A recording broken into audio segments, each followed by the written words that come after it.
Assalamualaikum, halo teman-teman. Bagaimana kabar hari ini? Masih hobi membaca kan? Nah, kalau membaca sambil duduk ya, jangan sambil tiduran, buat menjaga kesehatan mata kita. Nah, teman-teman, pada tema 3 kali ini kita akan belajar tentang tokoh dan penemuan. Banyak cerita-cerita tentang tokoh dan penemuannya yang sangat bermanfaat bagi masyarakat sampai kehidupan sekarang. Cerita-cerita tersebut dikemas dalam sebuah bacaan yang bisa kita sebut sebagai teks eksplanasi. Teks eksplanasi secara harfiah atau bahasa berarti penjelasan.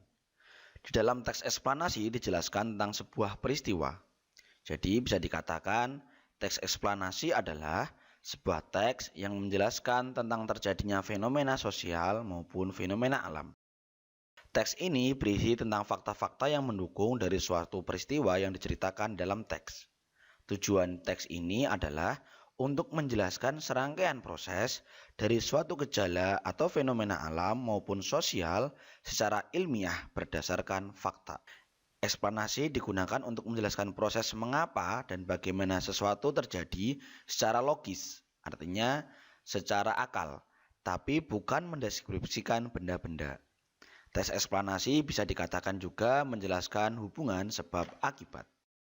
Teks eksplanasi tersendiri mempunyai struktur teks yang terdiri dari 3 bagian.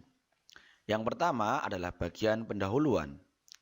Bagian ini berisi pernyataan yang umum tentang topik yang dibicarakan atau dijelaskan. Pernyataan ini dapat berupa proses keberadaan dari topik yang dibicarakan maupun proses terjadinya topik. Bagian dari pernyataan umum harus ditulis dengan bahasa yang menarik, sehingga pembaca akan tertarik untuk membaca teks tersebut sampai selesai. Bagian yang kedua adalah bagian isi. Bagian isi hampir sama dengan urutan sebab akibat. Pada urutan sebab akibat akan dijelaskan tentang penjelasan proses terjadinya topik yang dibicarakan secara lebih detail atau rinci. Urutan sebab akibat ini bisa juga disebut dengan deretan penjelas. Bagian ini akan menjelaskan tentang topik dengan lebih jelas dan mendalam. Dalam penjelasan nanti akan menggunakan urutan waktu dari peristiwa yang akan dibahas. Kemudian bagian terakhir adalah penutup.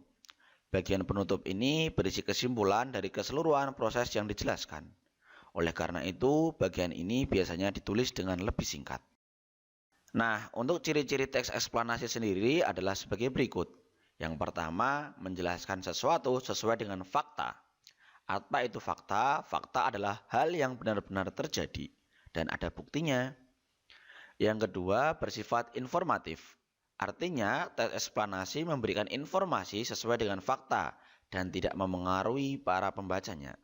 Yang ketiga, informasi yang disampaikan adalah ilmiah karena semua informasinya adalah fakta. Yang keempat, menggunakan kalimat pasif. Apa itu kalimat pasif? Yaitu kalimat yang kata kerjanya diawali dengan di. Contoh, ditemukan, diketahui, diteliti, dicoba. Nah, ini kalimat pasif namanya. Kemudian yang kelima, topik yang disampaikan fokus pada hal yang lebih umum. Jadi bersifat universal, ya, tidak ada kekhususan.